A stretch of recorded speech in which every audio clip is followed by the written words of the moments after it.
like you said in the beginning, if you get your hands on a healthy, established chondro, they're pretty straightforward to take care of. They're not hard, right? But in your experience, if you want to do the best you can for the chondro and have hopes of pairing it and stuff like that, what would you say? I mean, or what do you currently keep your adult chondros in? Like, where do you house your stuff in and whatnot, and what do they breed in? And if you don't mind breaking that down. Sure. I recently got a bunch of cages from your sponsor, Focus Cube. I got new cages for most of my adult females. I had a lot of them in 2-foot cubes. Nice. And then I had a lot of other ones in, they're called Vision 222. So they're slightly wider than 2 feet, but the other two dimensions are 24 inches. Okay. The cages I got from Focus Cube are a little bit wider. They're 30 inches wide. And then they're lower. They're only 18 inches. Nice. And the reason I did that is because I realized that in a 2-foot cage, if you have a 40-watt heat panel, that's taking up half the real estate on the top of the cage.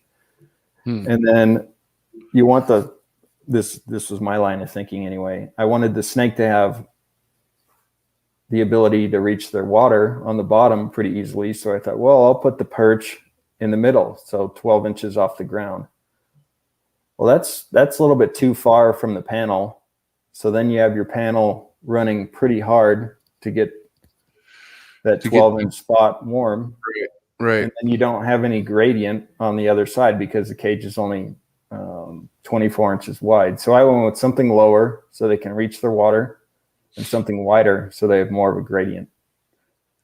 And I went with Focus Cube in large part because they have swing doors. Love them.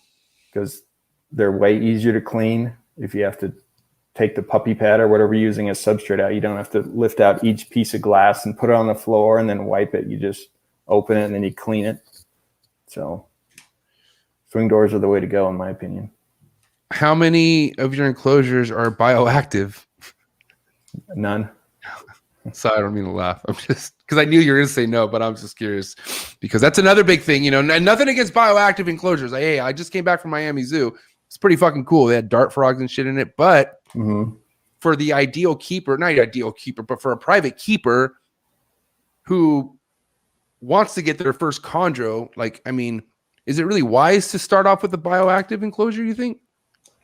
I think it could be done, but the way most people approach it isn't ideal. Because they have an Exoterra, and then they have, I don't know, cocoa husk. It's not even dirt. And then they want to put a waterfall in there and a fogger. And then there's too much ventilation at the top. I think if you had a room that was fairly warm, right, and you had something that held ventilation, and you didn't try to put a waterfall and a fogger in there, it could be done pretty easily. But people just make swamps, and that obviously doesn't help. Now with your, with what you just described, do you keep your males in the same style of enclosure as your female, or are they in something smaller? They're in 2-foot cubes. Got it. Okay. And in their cage, like I said, because I had an issue with the height of my perches, I have 2 levels of perches in their cages. And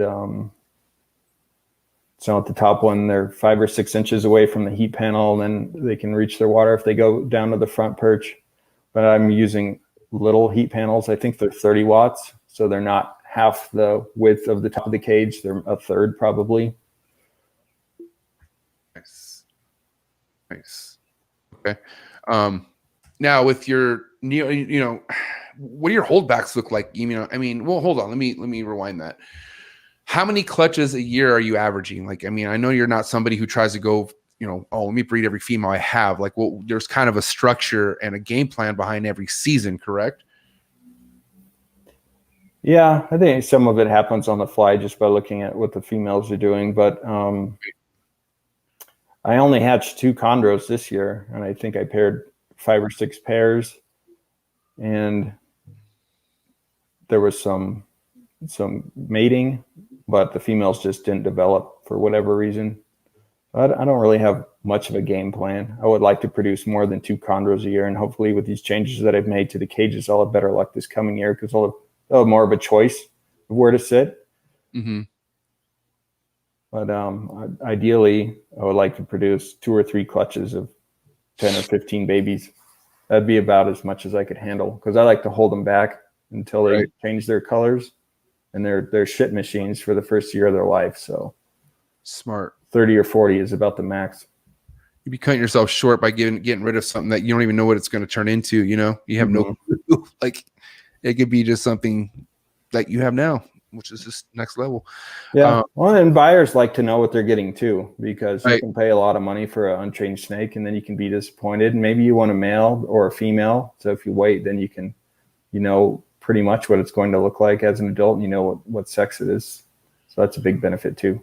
I'm sure there's somebody out there, Dave, who would just take your word for it, and they want your snake that bad. I'll tell you that right now. I mean, let's be honest. How crazy is your wait list? I mean, or you don't have a wait list. Everything's on your website, right? So you post it, and once it's there, it's gone, type of thing, right?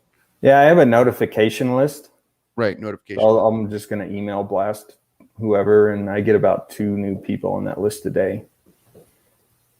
Sweet. And it's all about who's consistent, huh? What do you mean?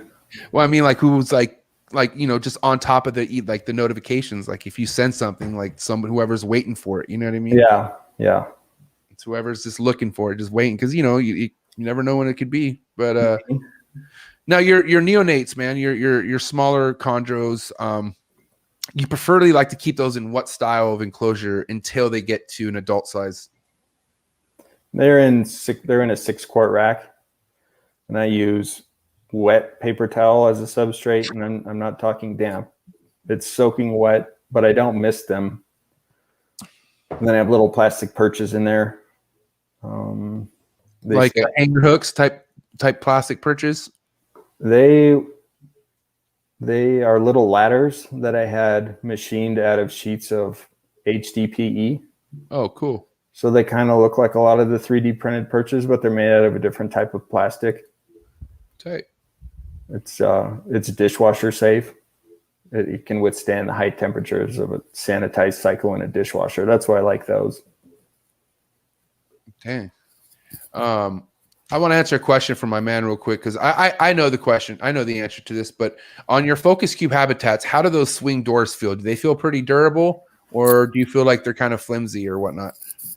They feel good because the cages are 30 inches wide. I think that's about the maximum width you'd want that door to be because of the leverage. You know, the longer it is, the more strain you're putting on those hinges.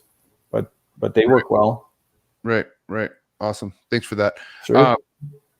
Okay, so we're talking about your neonates and whatnot. If we could talk about real quick your beginning stages of producing chondros, like what was the learning curve like for you hatching chondros? And we could just, you know, obviously there's stages, right? Like there's locks, they drop, you know, ovulation, she drops the eggs, but I feel like a lot of people could get the eggs, but then things go south inside the incubator at a certain point in time. So what was that like for you in the beginning? Were you just kind of just nailing it, or were you going through some struggles in the beginning as well? And while you're saying that, I'll be right back. I could hear everything, so just keep talking. Okay. I think my first clutch, I had a lot of beginner's luck. I paired 2 of my nicest blue snakes. I saw them lock up a few times. The female ovulated.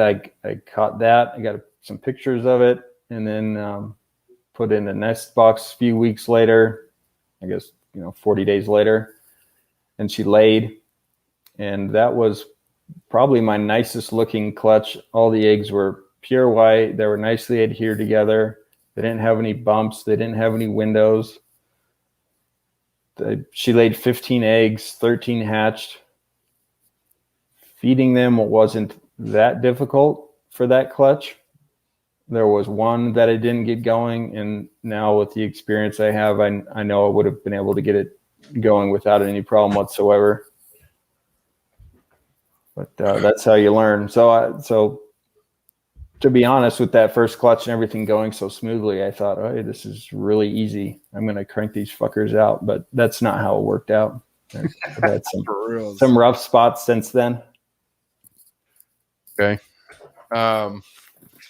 So what are some of the common, I mean, because every clutch is different, right? But like, fuck, I feel like your chances of an egg going bad out of a 15 egg clutch is pretty high, no matter how fucking good your incubator is, I feel like. But I mean, do you feel like there's a secret maybe to like having everything go, or like, is it just a crazy luck of the draw type of thing? Well, I think people put too much emphasis on the incubation or blame that for the problems they have with eggs crashing. I think a lot of the issue is the condition of the eggs to begin with.